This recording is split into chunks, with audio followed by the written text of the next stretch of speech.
Hello and welcome to the Growth for Good podcast.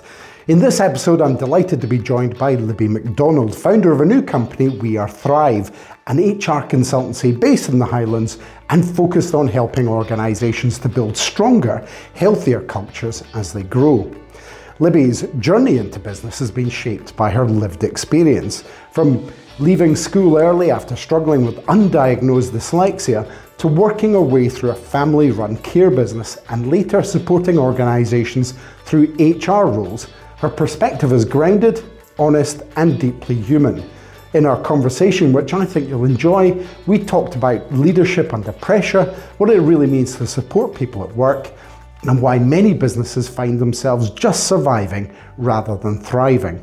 We also explore Libby's approach to HR, neurodiversity and building clarity and trust as organisations scale. So we're going to jump straight into the conversation. Libby is talking about and reflecting on her experiences that shaped her path into leadership and founding her new company, We Are Thryve. Well, I'm delighted to be joined by Libby McDonald from We Are Thryve, which is a new venture that Libby has just founded. Libby, thank you for joining us on the Growth for Good podcast. Thank you for having me. It's an absolute pleasure. Before we get into We Are Thryve, which I'm really excited to hear about, tell me, what were your experiences before you did this? What were the things that shaped you, and what were your thoughts about growth and the way people do things, well-being that brought you to where you are today? Okay, so it's quite hard actually. So I think we had a care home business, my family and I. Well, my mum had a care home business in Newtonmore and in Granton-on-Spey. And I had always wanted to, not always, but I had wanted to work for her. And I remember having the conversation with her back in 2000s and something. And I was a hairdresser at the time, and she kind of, in a loving, nurturing, mothering way, laughed and said, "What are you going to do? Come cut hair?" She said, "Don't be ridiculous. No one's going to take you seriously unless you become a nurse or you get a business degree." And I'd really struggled at school. I didn't know at this time that I was dyslexic, so I was kicked out of school, had a really difficult educational experience. And when she said get a degree, I was like, well, I'll show you. I'll go and get a degree. So I got a degree. And you like that in general when people say you can't do something I or say, challenge you? just watch me then, because I will prove you wrong, which I don't know if it's a good thing or bad. But so I went into college because I had to get hires, because obviously I left school without any. And that's when I was diagnosed as being dyslexic. And I think that was like a real penny drop moment for me and my mum of like, actually, I wasn't like the bad kid in school. The education system wasn't made for people like me. And I really, really struggled. So having that actually allowed me the time to get my degree, which was really great. And I came back to the Highlands to do it here once I'd finished in Edinburgh. So that was brilliant. And I remember on graduation day, so this is in 2013, and my mum said to me, "Shit, I haven't got a job for you," because I didn't think you would do it. And I was like, okay, well, you need to find me one. So I went and worked for her, covered like reception, admin, did some of the finance, trained in like accounts and payroll kind of packages, did that. So you sound like you've done a whole grounding in kind of business. Well, my mum was really, again, in a really good way, was really hard on me when I came into the business, because she was like, "You're not going to get this for free. You're not having this leg up." She worked incredibly hard to build what she had. And she was like, "There's no way you're just going to waltz in here and think that this is easy, because it's not. If you want to be in business, you are going to learn that if the cleaner doesn't turn up, it's you cleaning the toilets. If the kitchen needs a KP, it's you." And it was really like, it was really hard. But again, it like makes you a better person and understands the full aspect of running a business. So yeah, I did a bit of everything really. And then I did love doing accounts and payroll. But again, being dyslexic, numbers get blurred, come back to front. I had to like make my spreadsheets work for me rather than the person that had been there before. So you had to work harder at it than other people might do otherwise. Yeah, and I remember like my mum's got an English degree and she's a qualified nurse. She's very smart. And she would go through my letters, like I would draft a lot of the letters, and she would sit with a red pen and mark them. And I'd be like, and I'd say to her, like, "How do you spell?" And she'd be like, "Sound it out." And if anyone else is dyslexic, they will know that sounding it out is not helpful. And I think when you're not dyslexic or anything, you don't appreciate that actually that makes it harder. Of course. And the red circling and stuff is something that me and my mum will like still joke about now. Again, it wasn't her being mean. It was just like, this is, you know, how you need to write a letter. Come on.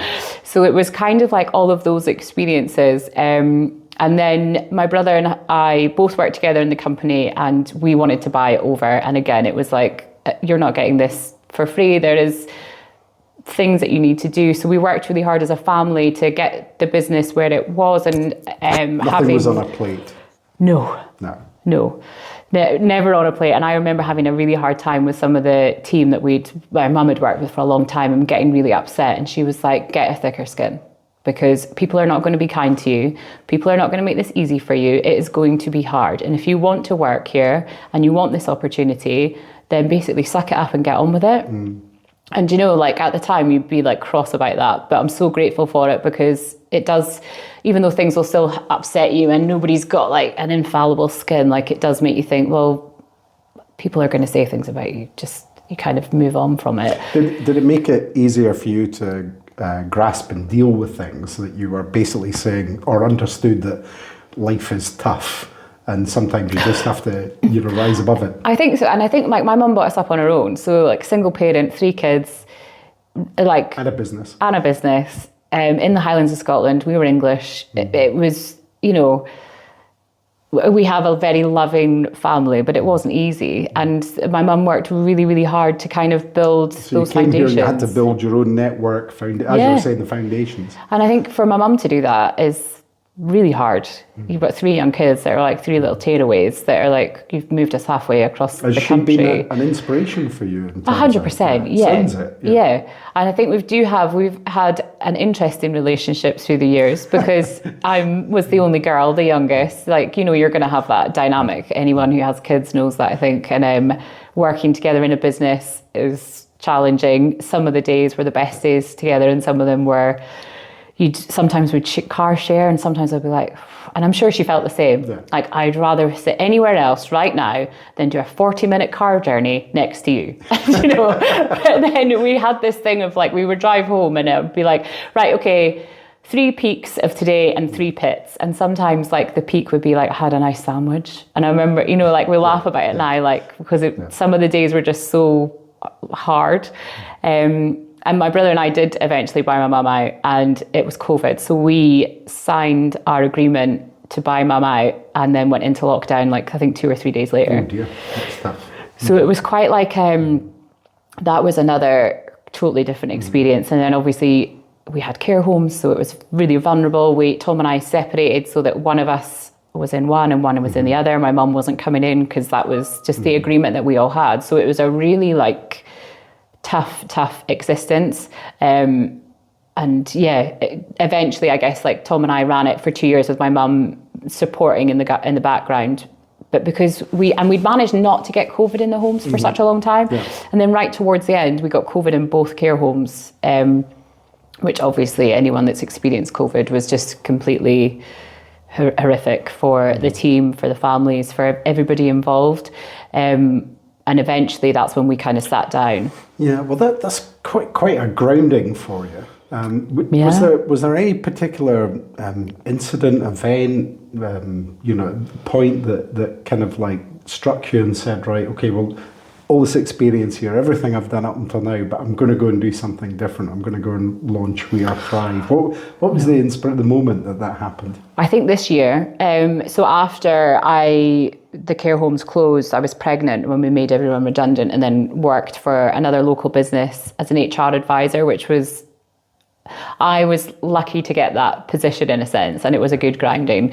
And then I joined another company in the energy industry, and I was like, and both companies, great experience, great opportunities, all of those things. But there was part of me that was like, I could do this better, not in an arrogant way either, but just like, I want to go in and support organizations that are kind of scaling up and help put in those strong. Was it rather than a particular incident or time or things? Was it more of a gradual thing that happened, or can you nail the time when you went? I can tell you the time. Okay, well, let's hear that. That's what I want to get to. I know, sorry, I've gone a long way around. So yeah, I think this year definitely I was not happy in my job and joined the board for Highland Businesswomen. Jill actually, I said to Jill, oh, this board position's come up, what do you think? And she's like, well, I'm on the board. She's like, yeah, you'd be good. This is Jill McAlpine. Yes. So I joined the board, went to one of their networking events that Jill and Iris was at, and I said, like, I think I want to do like HR consultancy, but I want to do it my way. I want to do it a bit different. And they both were like, looked at me as if like, well, of course you can do that. And I was like, oh, okay. They think I can do that. And then I like sat with the idea for a while, and I had a few other ideas around it and didn't want to say anything to my husband because I thought he's probably just gonna be like, I have no more capacity for you. But I remember telling him, and he had this like smirk on his face when I told him. I was like, why are you smirk? Are you laughing at me? And he was like, it's about effing time. And I was like, what do you mean? And he was like, I've been waiting for you to come up with the idea that I know you've had in your head somewhere that you're going to run your own business. And he's like, and it's taken you nearly 3 years, but you've got there. So what are we doing? And I was like, okay, so you believe that I can do something too. And I think those three people were really key in like, actually, they had the belief in me when I maybe didn't.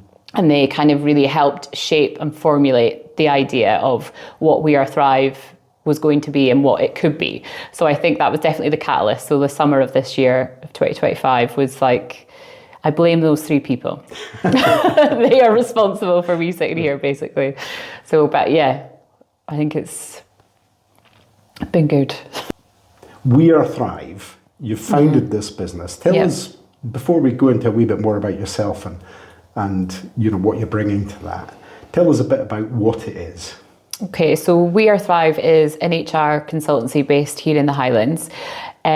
So everything that you would expect an HR consultant to do is what I will do. So policies, procedures, contracts, supporting businesses in that key HR compliance area that I guess when companies are maybe 100 employees or less, they probably are not going to have the budget for in-house HR. So outsourcing it is a really good solution. Or if you've got a situation where maybe one of your HR team is off unwell or anything like that, then we can step in and fill that gap and support the organisation through whatever part of that cycle that they're in. And I think starting with organisations, like I was saying earlier, when they are scaling and building those strong compliance blocks in, but also what I wanted to do with We Are Thryve is make HR a bit more interesting and a bit more engaging. So I want it to be about how can we go into an organisation and say, yes, I know performance management sounds a bit dull, but this is what you can get out of when you put good foundations into performance management, for example, or good foundations into how do you do a proper investigation? How do you run a proper disciplinary? How do you run a proper grievance? So that employees feel heard and listened to, but the organisation is also kind of protected too, because there's a really good business reason for having good HR, because you know sometimes if you let things run out of control, it can end up costing a lot more than, and indeed, you know, bad practices and things like that can develop, can't they? But bad cultures can come from those bad practices. You know, I don't like to think anyone goes in with the intention of setting up a business and employing people and mistreating them or treating them badly. People just sometimes get into, like you're saying, bad habits, and it's how do you... Or they don't see what's going on. Or they just don't understand it or understand the importance of like just great onboarding of a new employee. That can make all the difference to how that employee then works within your organisation, how they speak about you when they're out and about. So it's all of those bits. Getting that right is really important. But what I wanted We Are Thryve to be about is how do we educate people in business to understand how that actually works in practice, if that makes sense. Well, it sounds fascinating and something that, you know, like I say, I think there is a real need for people to do that. When you're running a medium, small business, but you've maybe got, 10 or more employees, there is a gap there that needs to be filled. So you've set up We Are Thryve, quite a change from where you were before. What has it felt like making that move to becoming a founder? Terrifying. So you're terrified, but what are your experiences that you can share with us about how that has come about and what the early stages have been like for you? Well, there's a few key parts. So I feel like I'm just going to talk about Jill and Iris quite a lot, but So this is part of your support network. Yeah, and they've launched a great service or product called Build. So I initially went in with them to figure out, like, I guess the noise in my brain of how do I make this work, because I also had like an idea of how do you make something tech and AI based as well to support me, but also to support my clients. And I don't know the first thing about tech and AI because I'm not programmed that way. So kind of like sitting in a room with Jill and just saying, this is what's in my head, how do I get that to be anything, was really helpful. And also sitting and like strategizing about, okay, so these are the points where you need to get to point A to be able to go and speak to your boss to say that you're going to go. And this is, they weren't telling me what to do, but they were giving me ideas and solutions. And we were kind of coming up with a plan of how do you exit employment and go into being self-employed, because that would have been the bit that I struggled with.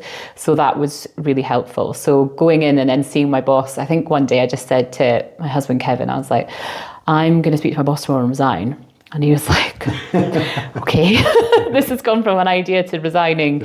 So I was like, well, this is what I'm thinking. I'm going to go in, this is in November, and ask if I can work part-time from January to March and then finish at the end of March, because that buys us time and income, but also means I've got time to work on the business. So that was the agreement between my husband and I. And he was like, what if they say no? And I was like, if they say no, I don't know. You're in peril. Yeah. I was like, well, we'll just have to, it was a bit of like fly by the seat of my pants. And I built so much behind the scenes in the evenings and in the weekends. I was like, we're at a point now where it's like, you either launch this or you don't. So we've got to launch it. But you got the okay to do that. I was really lucky. When I spoke to my boss and said, this is what I want to do, I think he was a bit taken aback, as you would be, because I just went in and said, have you got like 15 minutes to talk to me? And he was very gracefully said, just sit down. And I said to him, he's like, right,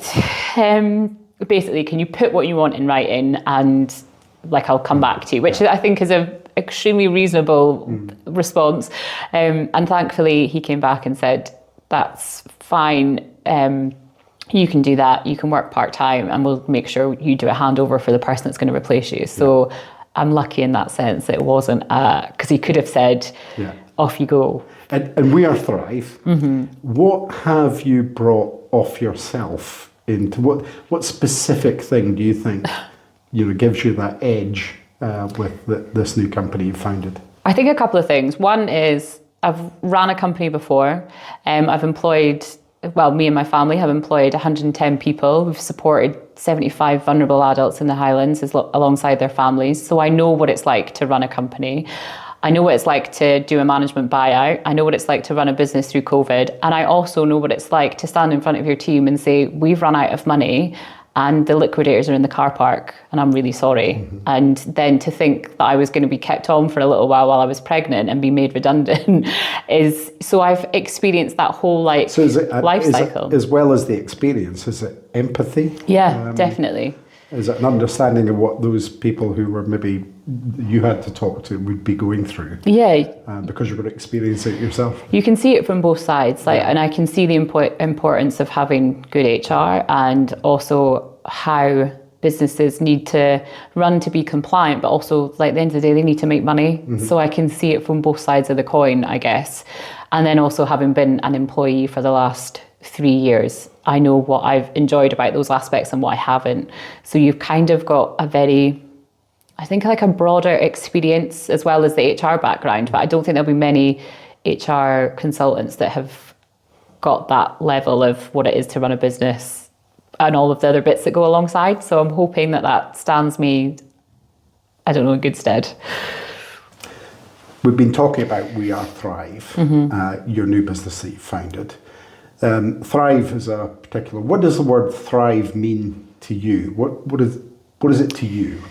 Thrive there's like a saying that I say probably too often now, like, are you surviving or are you thriving? Because in life, sometimes it feels like you are surviving. And I think in business, sometimes it will definitely feel like you're just surviving and no more.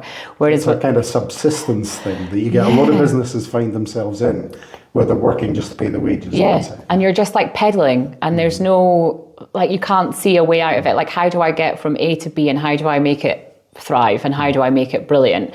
And I think that's where like We Are Thryve kind of came from as well. How do we get businesses to go from surviving to really thriving, and for their employees to feel like, this is a company I want to be in, this is a company I want to talk about, this is a company I want to spend the next like 10 years in, because I can see that there's a clear career pathway. I can see that they're investing in their teams, in their management teams. You know, we've probably all experienced like managers that don't know how to manage and leaders that don't know how to lead. They've been put into these positions.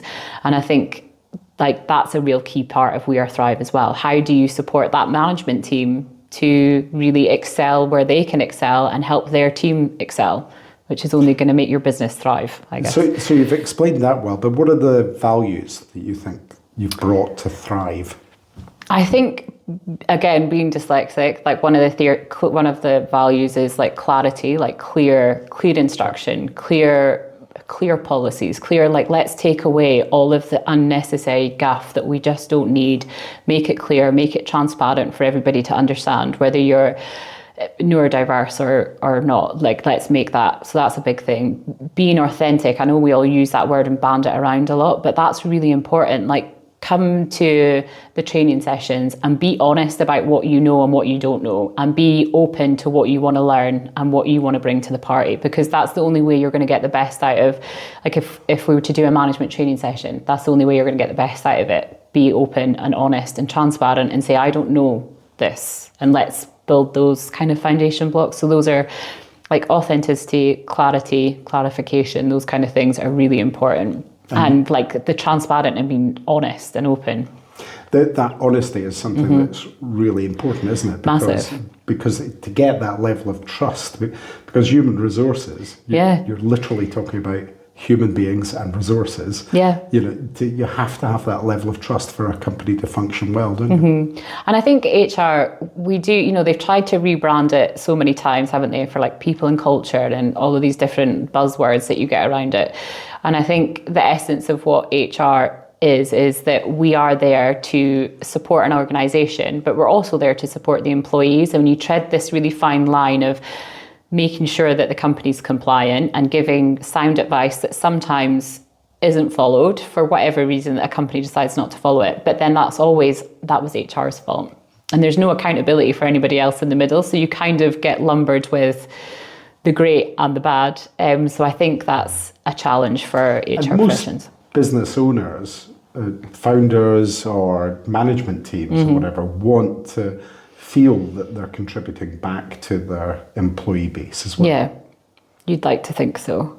I think that's such an important part of it, and sitting with like management teams and leadership teams to say what is your bigger vision for your organisation and for your people, and how do we help create that pathway to that vision? You've taken the plunge. You've founded this new company. Sounds great, and you know what you've told us about the values and your approach to it sound like something that's going to win through with people. Yeah. But what has surprised you or taken you aback most about the process of setting up a new business from scratch? Strange things, like finding a business name.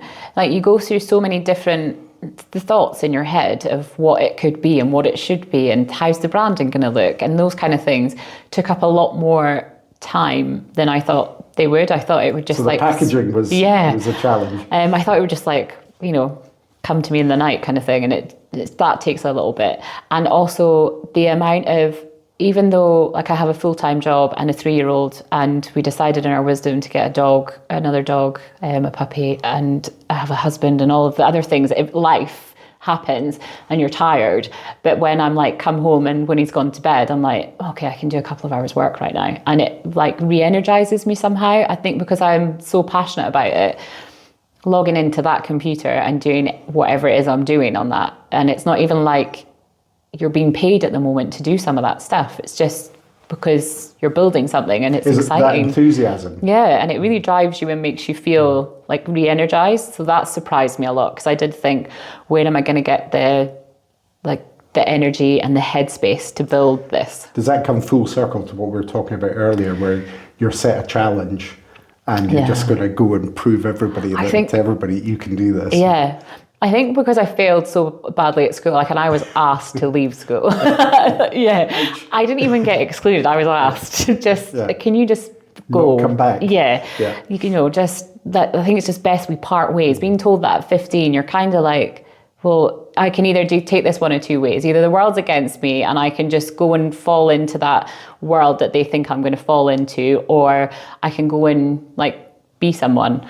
And I think that is, when I became a hairdresser, I was like, I'm going to be the best. I went and worked for Tony and Guy. I worked in London. I worked all over the world, and I was a great hairdresser for that age. So I think it is We'll have to do an entirely separate podcast on your early days at school.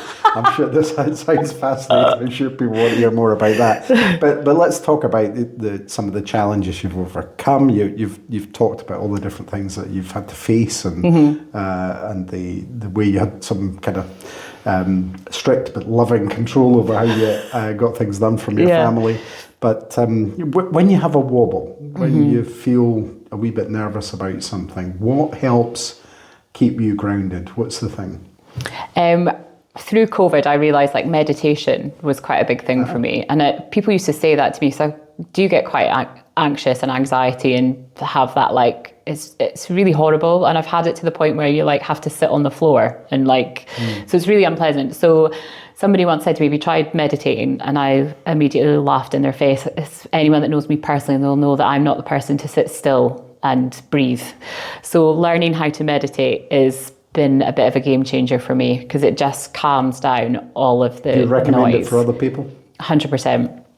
Yeah, just sitting, eyes closed, a meditation app, whatever works for you, definitely works. And this is about repeating a mantra over and over, is it? I don't necessarily like that. It's more like the breathing, because that just calms me down. I say this because the idea of meditation for me is just right with my scope, because my brain's always full of things. Yeah. But it empties your brain, and I feel like then when you come, do 10 minutes of it, and then you come back out and you're like, right, okay, I know what I need to do now, and it just calms all of that noise. Or sometimes if I'm too sometimes anxiety is the other way, where I'm I am so up here.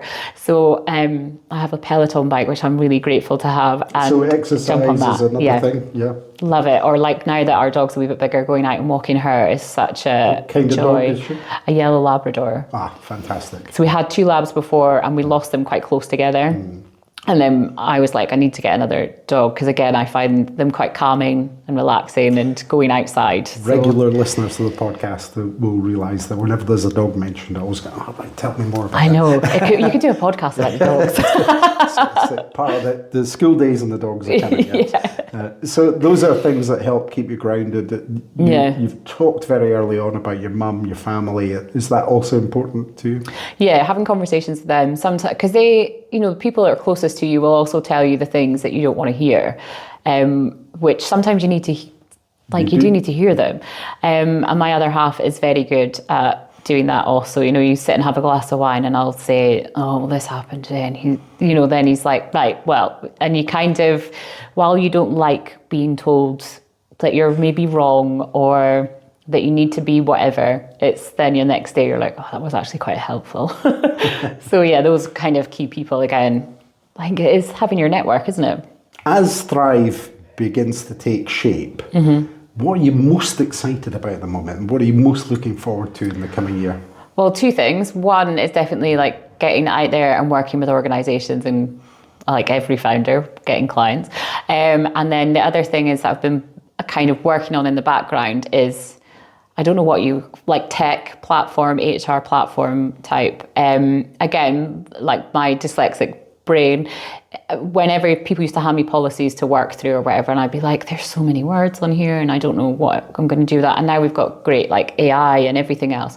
So I was looking at how do you make employee handbooks and policies more accessible for neurodivergent people. So how do you create something that's on your phone, on your laptop, whatever it is, but that you can summarize, you can change the fonts, you can have it read to you, you can have it highlight. So nobody falls down the cracks. So everybody can access it. So whether you're the HR person supporting somebody through something difficult, or whether you're the employee that doesn't understand the policy, so it works for the whole organisation. So that's what I've been kind of building, and is what I need investment in. So that we've got like the first prototypes finished and done, and over the holidays I'll start putting, I guess, like actual policies, handbooks and stuff like that into it, so that then I can have a working prototype to say. So did you just say this is an investment opportunity for somebody if they want to come and join you with this? Yes, please. Okay, we'll bear that in mind. I'm sure if anybody's listening, watching. So, and it's really good. Like the prototype, I've never built a prototype before, and I never thought I would be in a room with, so it was Jeff from Farsight Digital Solutions.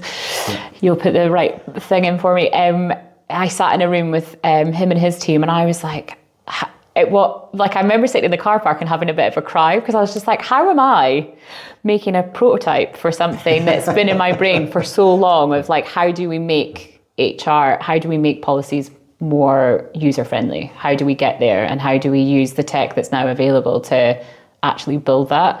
So it was like, and sitting in that room for a whole day was very intense. And there was times when he was like talking to me, doing the coding and stuff, and I was just like, yeah, because like it's just totally a world away from where I thought I would have been at the start of 2025. So going into 26, having this thing, hopefully at some point in early 26 ready to launch, is really quite cool. It's really interesting talking to you about these experiences that you've had throughout this conversation we've had today, because a number of times you've referenced emotions that you have personally about it, and that's clearly one of the strengths you've got, is that you can have that direct understanding about how people feel about things, and then actually bring them into that. And obviously I can feel, one of the things I can feel in this room, and I hope it comes across in the video and in the audio, is the enthusiasm that it's just exciting. For this. It does sound really exciting for that. So that's the coming year for you. That's one of the biggest things. That, and also I've set up Thriving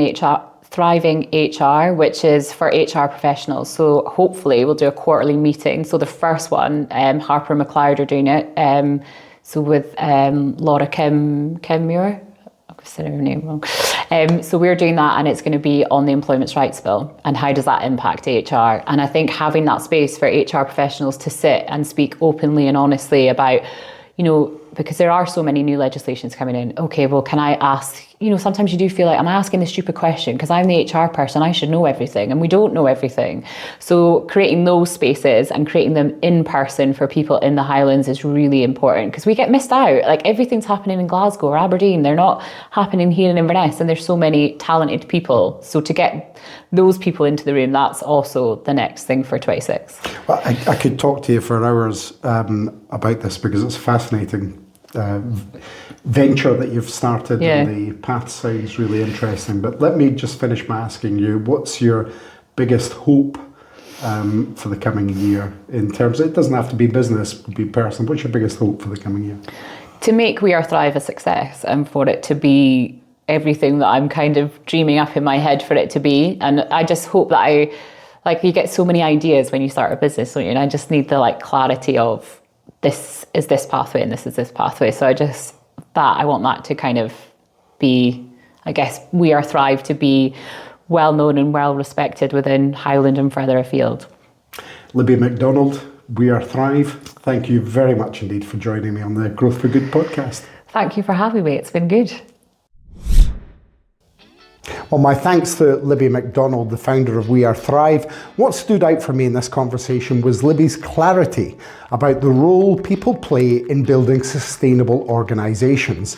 Good leadership is not about control or complexity, it's about trust, understanding, and creating the conditions where people can do their best work. Libby's story is also a reminder that some of the most effective leaders are shaped by challenge. Her experience across HR, entrepreneurship, brings a depth of empathy that's increasingly important as organisations grow and change.